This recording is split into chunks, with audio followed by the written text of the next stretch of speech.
Tout de suite, Pierre de Villeneuve, la revue de presse avec David Abiker. Bonjour David. Bonjour Pierre, bonjour Céline et bonjour à tous. Ce matin, évidemment, à la une de la presse, c'est l'Aude et le déluge meurtrier, c'est la une de la Dépêche du Midi.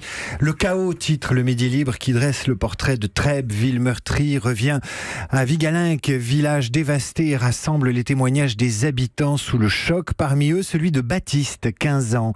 Il vit avec sa mère et son frère et le chien. À Trèbes, juste en face des arènes. Il est 4h30 quand l'eau submerge sa maison, raconte-t-il au Midi Libre. Il se réfugie dans les combles, casse les tuiles à coups de poing et de pied et attendra les secours sur le toit pour être finalement évacué avec sa famille et le chien en hélicoptère. Et déjà les questions dans le Parisien aujourd'hui en France. L'alerte rouge a-t-elle été déclenchée trop tard? Est-ce lié au réchauffement climatique? Les températures des derniers jours ont-elles renforcé le phénomène? En attendant les réponses, le département pleure ses morts et recherche ses disparus. De réchauffement climatique, il est aussi question dans les médias américains. Avec cette petite phrase de Donald Trump, Axel de Tarlet vous en parlait tout à l'heure, c'était sur CBS dimanche soir, celui qui en 2012 expliquait que le réchauffement climatique est une invention des Chinois pour nuire à l'industrie américaine, a évolué un petit peu.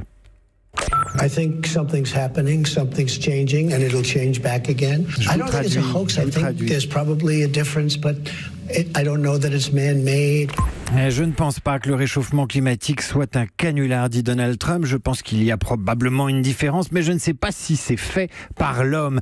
C'est un petit pas pour Trump dans la reconnaissance du réchauffement climatique, mais peut-être un grand pas pour l'écologie. Qui sait, sans doute le président américain pourrait-il se faire traduire ce matin la une de l'Est républicain qui prend exactement le contre-pied de tous les titres de la presse régionale et nationale et nous parle du manque d'eau qui sévit dans certains coins du Doubs, terre craquelée, rivières asséchées, difficultés agricoles.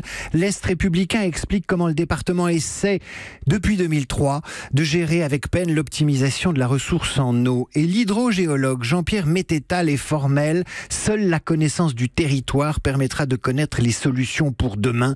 Demain, c'est le monde où vivront nos enfants. Et de ces enfants, il est également question dans Libération. Libération qui revient sur les violences de ces bandes et le lynchage dimanche d'un adolescent, d'un jeune à Bagnolet. La mort à 13 ans, titre Libération, qui revient sur le décès d'Aboubacar dimanche après une bagarre aux allures de règlement de compte absurde. Je me venge, tu te venges. Il meurt, résume le journal qui tente de comprendre les causes profondes de ces affrontements toujours plus violents. On est loin de la guerre des boutons. Misère sociale, abandon des territoires, plaide Laurent Geoffrin sans verser dans la théorie de l'excuse.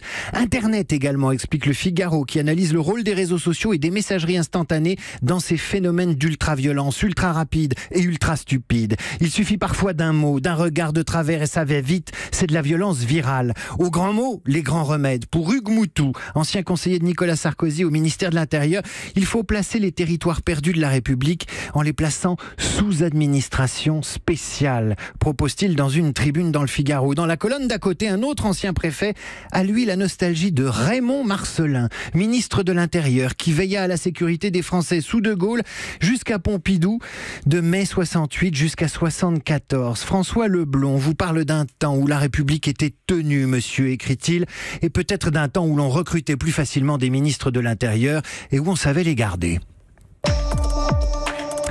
Il faut dire qu'un ministre de l'Intérieur par intérim, en la personne du premier d'entre eux, c'est une solution nécessairement provisoire. On s'en convaincra ce matin en lisant Ouest France, qui revient sur la visite hier matin d'Édouard Philippe à Nantes, dans une exploitation maraîchère embauchant des personnes en insertion, et cela dans un agenda surchargé. Un Premier ministre qui a montré quelques signes de fatigue, photos à l'appui, réclamant du café, manquant de piquer du nez durant une réunion publique, où sa tête lourde devait être ailleurs, sans doute auprès des habitants de l'Aude, qu'il a rejoint plus tard. Courage. D'ici 1 heure, on connaîtra le nom du ministre de l'Intérieur.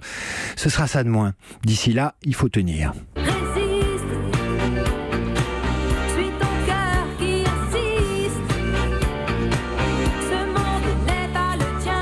Et cette solution de ministre de l'Intérieur provisoire, c'était également le point de vue de Jean-Michel Apathy. Merci, c'était la revue de presse de David Abiker. Europe 1, il est 8h34. À la suite.